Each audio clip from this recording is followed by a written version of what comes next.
Leo, and welcome to your December 2015 tarot reading. My name is Nikki. Before I begin, I would like to remind you that this is a general reading for all Leos, so if you are interested in a personal reading just for yourself, feel free to visit my website. It is in the description below. I do tarot readings for $15 and I do palm readings for $35.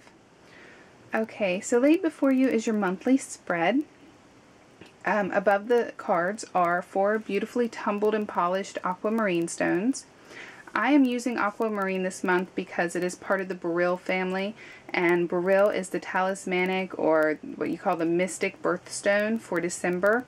It's actually for the end of November through December. So they help you channel clarity and balance. So I'm really trying to resonate with that energy this month through all the readings.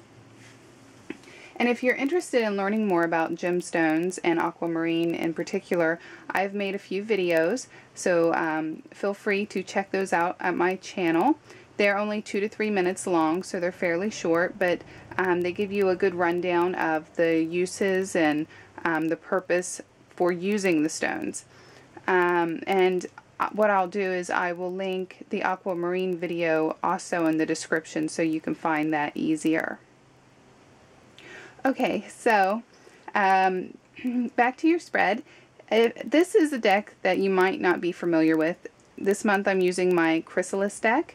It's a deck I've used before, but not very often. I'll show you the back of a card.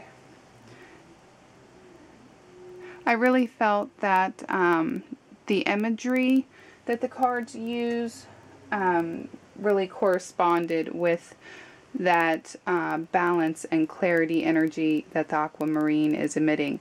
So the names might seem a little unfamiliar to you because it is more of a New Age deck, but as I go along, I will explain more in detail what the names are and how they correlate with the traditional tarot deck.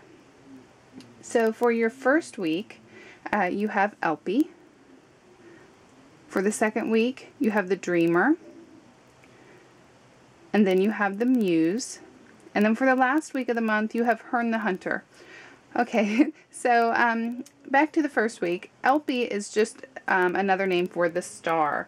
So you have the Star card in its upright position. So this is your hope card. This is a time to ask for guidance from a higher power. It's time to let those higher spirits listen to what you want, because this is the time where they're going to be listening and willing to help you. That's what they're there for. And you know, this card, it's really about faith and having a spiritual protection around you, and following your intuition and what you feel the spiritual world is trying to tell you, to guide you at. So yeah. I think that if you've been going through a rough time, this will be a turnaround point for you, where you're going to start feeling a lot better, a lot more positive, a lot more optimistic, and really understand why everything's been going the way it has, and really realizing that there's a reason for everything, and learning from whatever's been going on, and having positive prospects for the future. Okay, for the second week, you have the Dreamer. That is the Knight of Mirrors, and Mirrors is Cups, so really it's just the Knight of Cups, and it is in its reverse position. Now, Cups are a water sign, so this is either going to be a Pisces, a Cancer, or a Scorpio. So I don't believe this is you, Leo. It could be you playing this role, but I really don't think it is. I think it's somebody else, most likely a water sign that is entering your life at this time, or who's been in your life, but they're just really influencing you this week. This person is going to either, usually knights are like a messenger. They could invite you to something, or they could, you know, tell you some kind of news. But since it's in its reverse position, I really feel like this person is going to be maybe misleading you, telling you things that might be too good to be true. That's usually because they are. This is the type of person that will take advantage of you, especially if you're in an unstable, or if your focus isn't where it needs to be. I think you get what I'm saying. But if you put your guard down, they will most likely take advantage of you. This could also be a person who is a bit emotionally unbalanced. So they could be passive aggressive.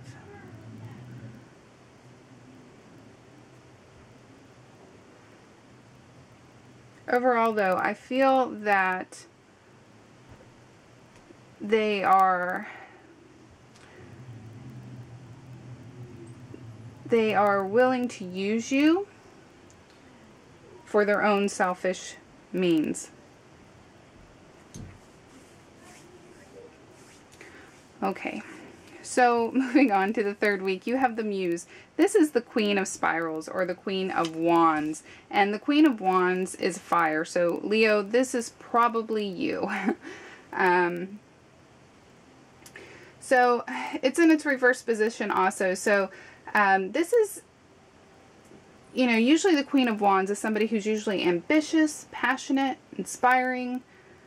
But when it's in its reverse position, she may either lack those qualities, or they may be turned around to be portrayed in a negative way.